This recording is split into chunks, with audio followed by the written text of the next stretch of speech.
sont 5 sur un sono à côté, là, donc on pense qu'ils vont y arriver à 5 pour mettre en marche le micro. Mais on a quand même besoin, surtout pour Frédéric, pour qu'il puisse expliquer ce qui va se passer ce soir, qu'ensuite il y ait des micros qui fonctionnent, mais on va faire comme ça. Oui, oui, je sais bien que vous n'entendez pas, je ne fais que ça. Donc, pour ceux qui ça aurait échappé, voilà, c'est ça la sono ce soir. Je veux bien essayer de l'apporter comme ça en même temps que je parle, mais ça ne va pas être très simple. Alors, d'abord, je voudrais bien sûr saluer Frédéric Lamancia, mais vous avez maintenant un peu l'habitude pour celles et ceux qui nous rejoignent pour ces soirées.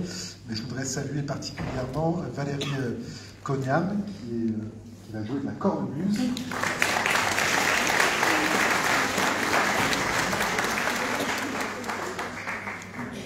Je vais revenir sur Valérie Cognam, mais je voudrais aussi que vous puissiez applaudir. On a une invitée de marque ce soir, puisqu'on a Ciara de Mora, qui est consul général d'Irlande, qui nous fait le plaisir d'être avec nous.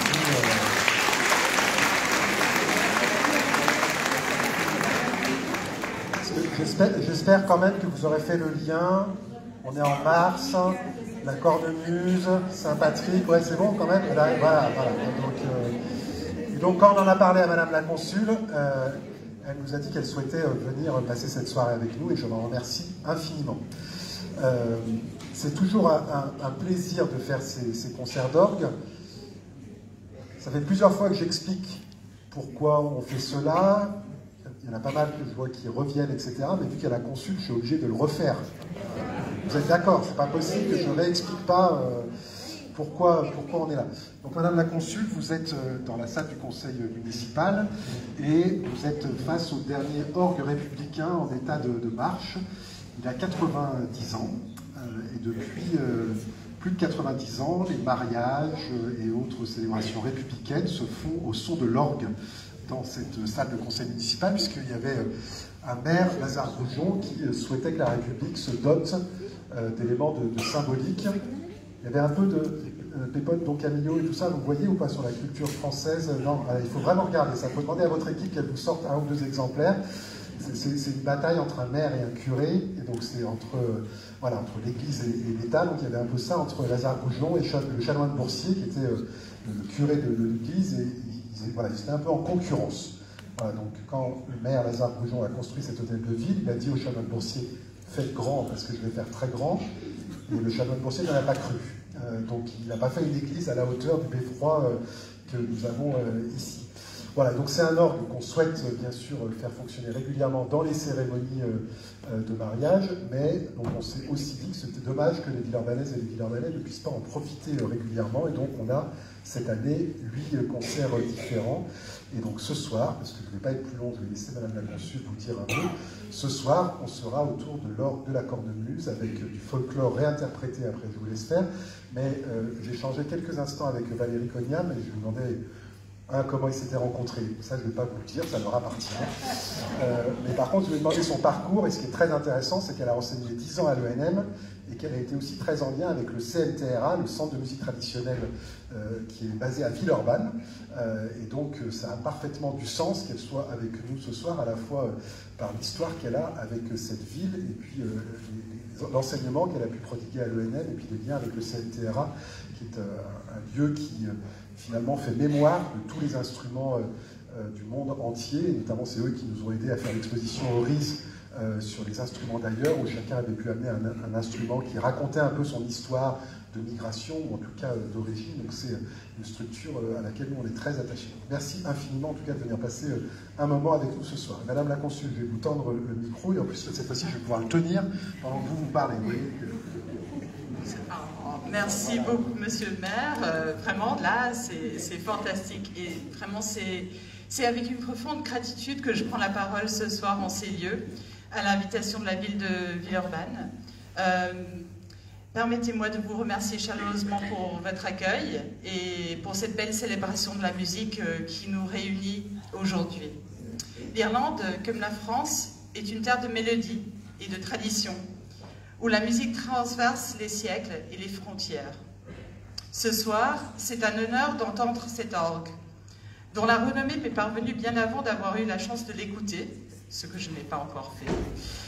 Par sa voix puissante et solennelle, il nous rappelle que la musique est un patrimoine vivant, un souffle qui traverse les âges et qui trouve ici, grâce à votre ville, un écrin digne de sa splendeur. Oui. Voilà. Merci. Ce concert me ravit d'autant plus qu'il tombe lors de la semaine, vous l'avez bien deviné, je crois, monsieur le maire, vous l'avez divulgué, la semaine de l'Irlande, qui précède notre fête nationale lundi prochain. Cette année, la musique et la danse irlandaise seront au cœur des festivités. Le consulat organise ce vendredi un concert et un céilí, ou un bal irlandais. C'est une danse traditionnelle irlandaise qui a très fortement été influencée par la poésie française à la fin du XVIIIe siècle. Et je vous invite à nous rejoindre à partir de 19h à la Commune, dans le 7e arrondissement de Lyon, si ça vous intrigue un peu. Dans un monde en quête d'harmonie, la musique est aussi un symbole de solidarité. L'Irlande et la France partagent cette conviction profonde que l'Europe est plus qu'une union d'États. C'est une communauté de culture, un dialogue entre peuples, une fraternité née de nos histoires entremêlées. Ce concert est une magnifique illustration car il témoigne de ce que nous avons de plus précieux, la capacité à nous écouter, à nous inspirer et à bâtir ensemble un avenir où l'art et la culture demeurent des points entre les nations. Et c'est avec ces quelques mots que je remercie encore Monsieur le maire, son équipe et surtout que je dis que j'ai hâte d'écouter ce beau concert que nous réserve ce soir. Merci et joyeux Saint-Patrick.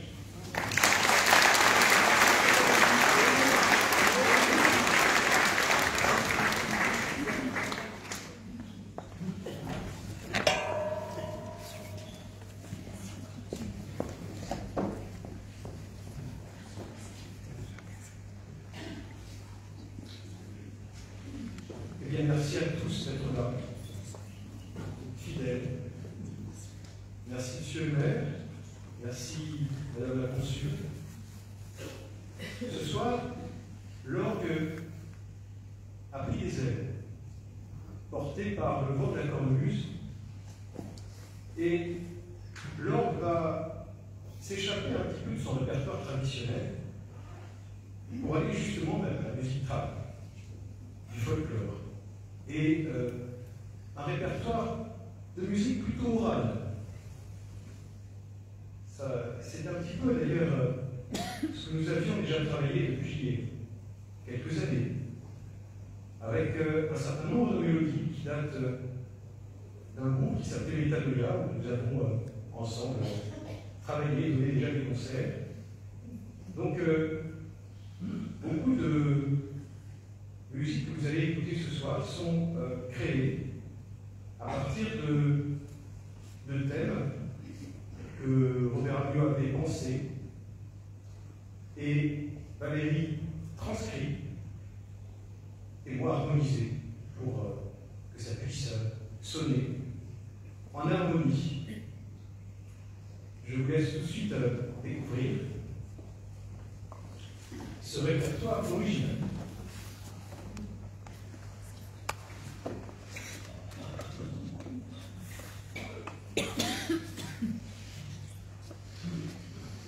Nous commençons avec un titre, Le tonnerre de Frontenac. Vous allez voir, l'orgue peut aussi être tonnerre.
Et maintenant, une autre mélodie, aussi du groupe Betanoia, second Saint-Christophe.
La capine des Ursulines.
entre un instrument, je ne veux pas dire primitif, je ne vais pas l'annexer, encore que le côté primitif, pour moi, est quelque chose de spirituel, et puis même presque d'existentiel.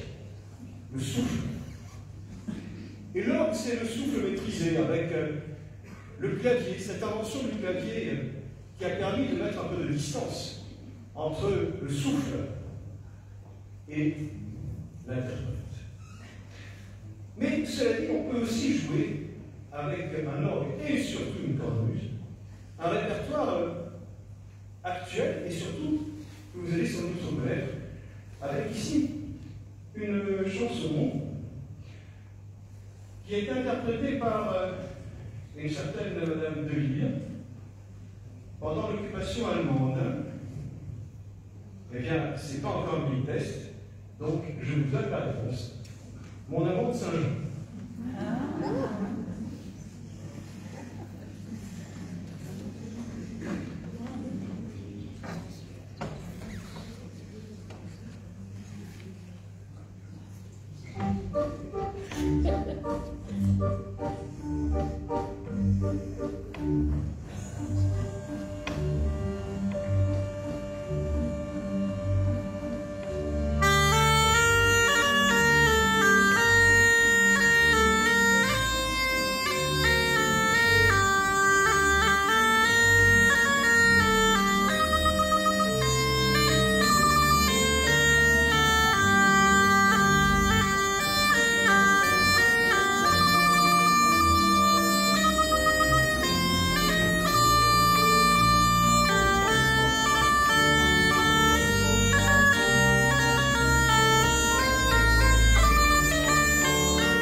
Et donc cette note, il faut, quand on harmonise des pièces pour cornemuse, tenir compte en permanence de cette note qui tient tout le temps.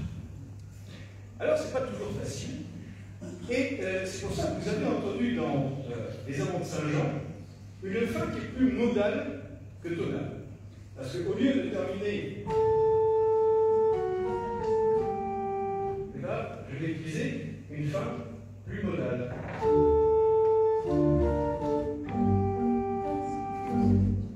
Voilà. Voilà la petite histoire. Alors, Maintenant, ben oui, l'école de musique de CNTRA, bien dire quelques petits mots sur l'organisation mélodique et harmonique de tous ces morceaux, quand même. Maintenant, deux pièces que nous avons reliées. La valse à Olu, c'est la musique d'Alain Olu, et Les larmes de mon calme, création d'État de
Et maintenant, toujours création Metanoia, au mortier d'or.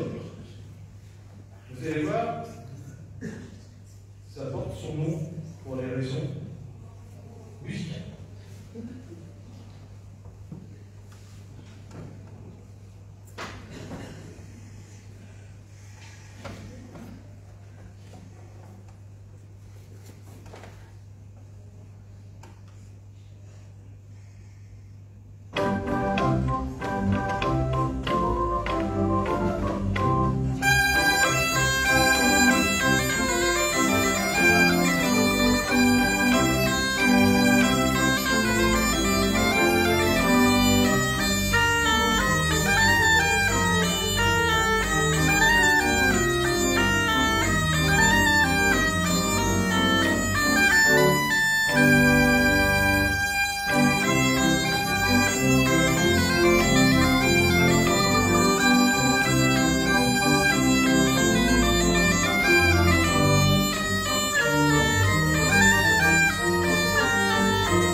Et maintenant, une musique que vous connaissez sans doute tous, puisqu'on la joue dans beaucoup de pays.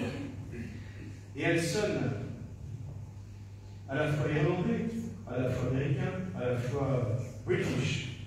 Amazing Grace.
pas, il y en a peu, mais je le dis quand même.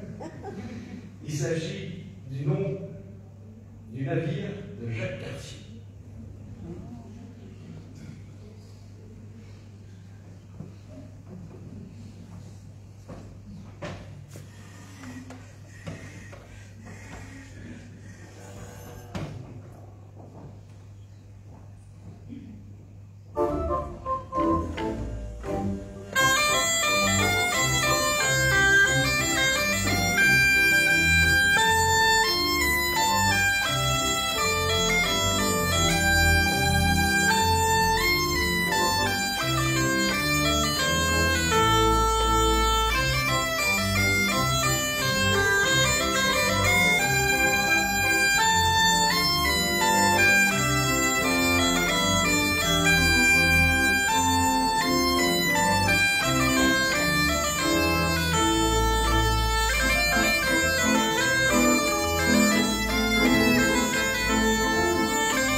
Voici maintenant une valse de Stéphane Méjean,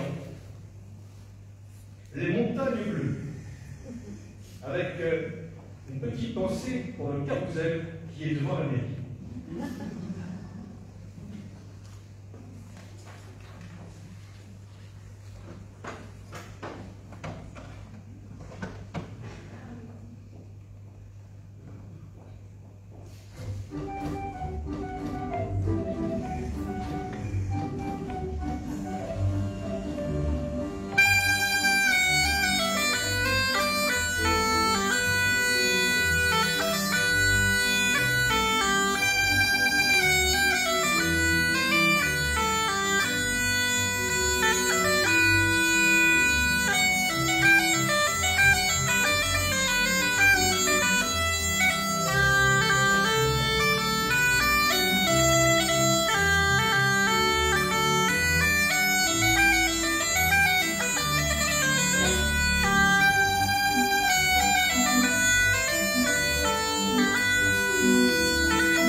montagnes nous ont éloignés de la terre, permis de rejoindre aussi le ciel pur, le ciel bleu, ce ciel que les arbres n'atteignent pas, et ces oiseaux. Vous allez me dire, mais où veut-il en venir? Vous avez raison, parfois il y a des discours qui disparaissent dans la brume. Mais en fait, c'était une manière poétique de nous annoncer le titre prochain, à savoir, alors je peux le dire moi poétiquement, la seule fois pratiquement où nous avons réussi à remporter l'Eurovision, je pense à L'Enfant et l'Oiseau, qui est une chanson avec des paroles de Joe Garcia, une musique de Jean-Paul Cara, et qui avait été chantée par Marie-Myriam en 1977. Ça ne nous rajeunit pas, mais nous avons voulu voir ce que ça donnait aussi de jouer ce répertoire à l'orgue et à la cornemuse. Parce que il fallait bien quand même vous étonner un petit peu. J'espère qu'on ne va pas.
2 pièces écrites par des compositeurs et joueurs, enfin sonneurs, parce que c'est comme ça qu'on dit. C'est pas vrai.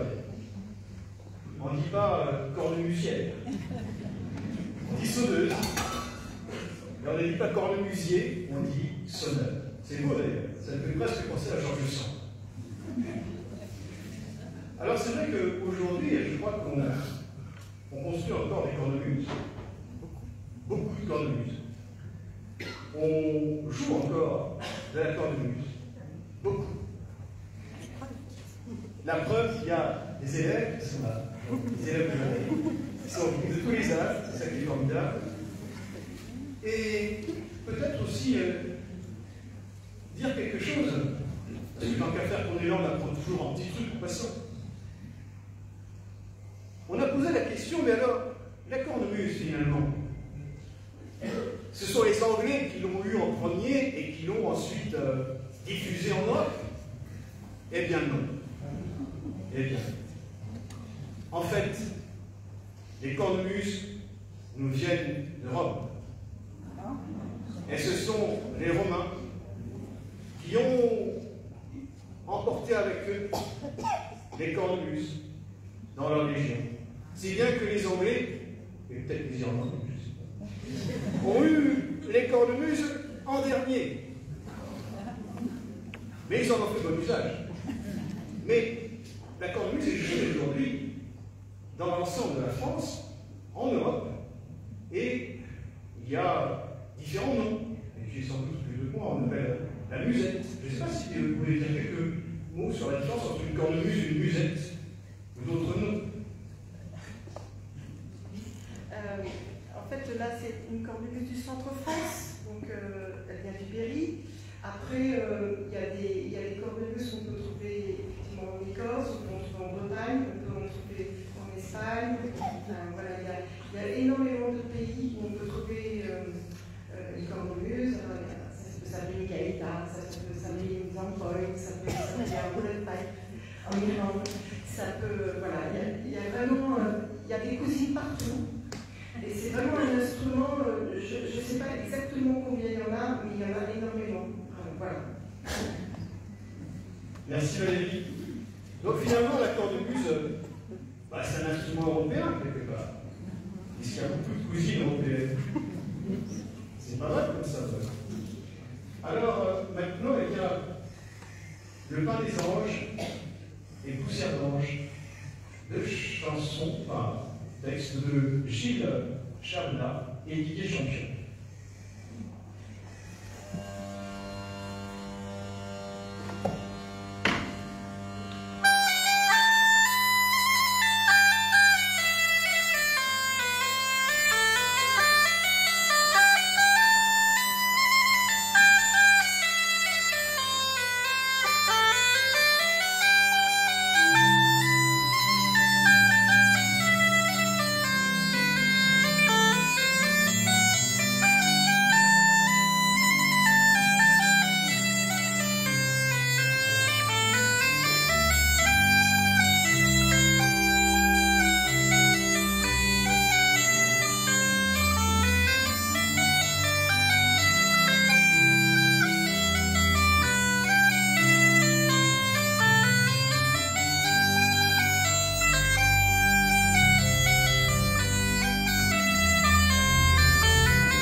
avec La Ravine, composée par M. Thierry, et King Arthur, par Jean Blanchard.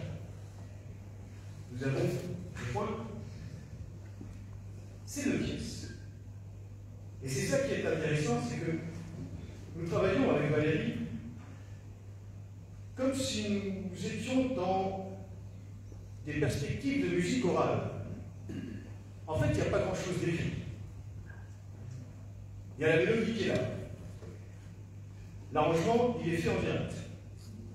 Bon, on a pu travailler avant. Et puis, cette possibilité justement de pouvoir s'extraire de partition. L'orgue est réputé justement pour être un instrument qui donne les capacités de pouvoir improviser. C'est-à-dire de jouer des choses qui n'existent pas, sauf à l'instant où on les pense. Et c'était sans doute intéressant aussi de pouvoir joindre 2 types de musique orale, 2 types de musique improvisée. Celle de l'instrument millénaire et les capacités d'un orgue, avec toute sa technologie, comme quoi le brut et le technologique, ça peut quand même parfois arriver à s'entendre.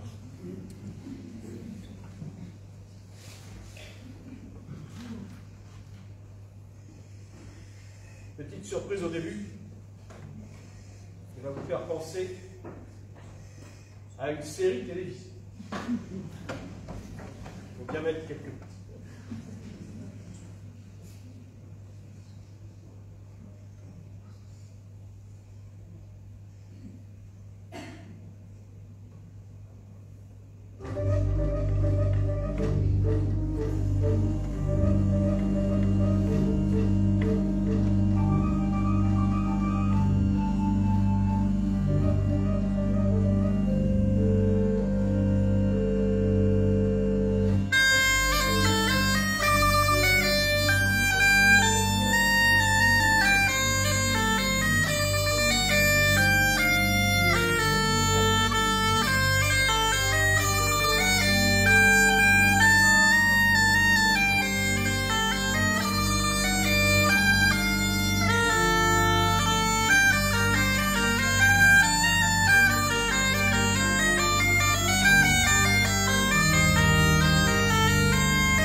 du programme.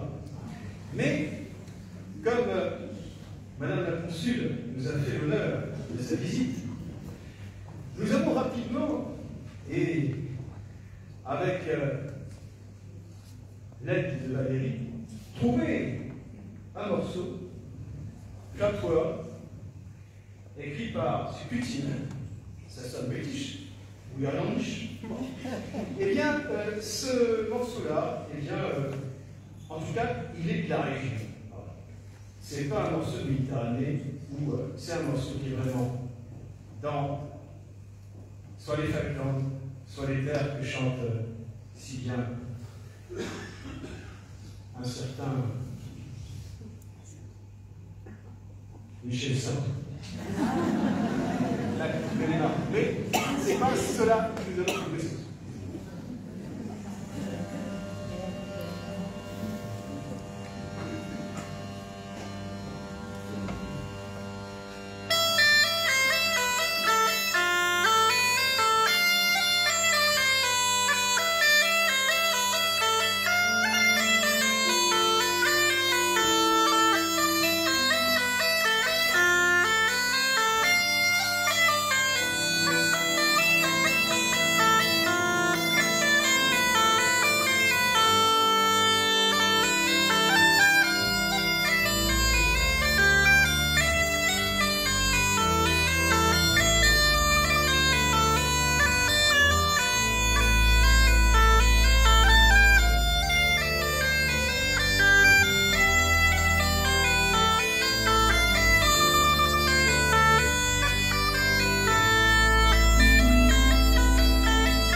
je pense que nous allons, pour terminer, vous jouer en bis à Matthew Grace.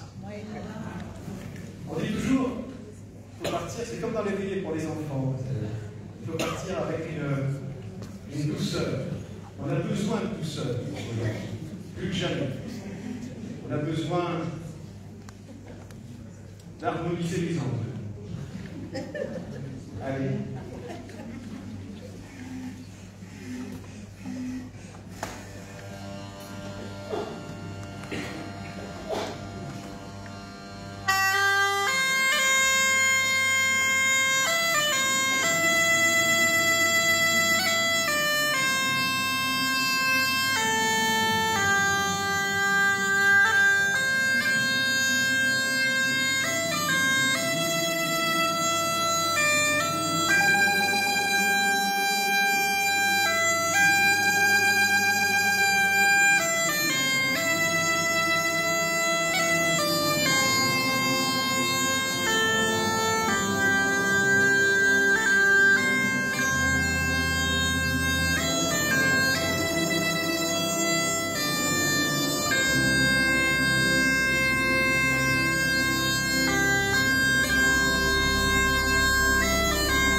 C'est quand même beau d'entendre fredonner ensemble.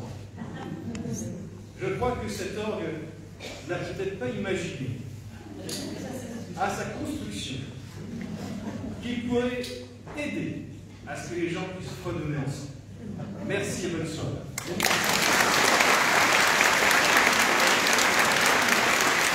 Prochain rendez-vous début avril pour les concerts d'orgue de Frédéric Clémentien. Vous allez sur le site internet de la ville de Villeurbanne pour toutes les infos. Bonne soirée à tous.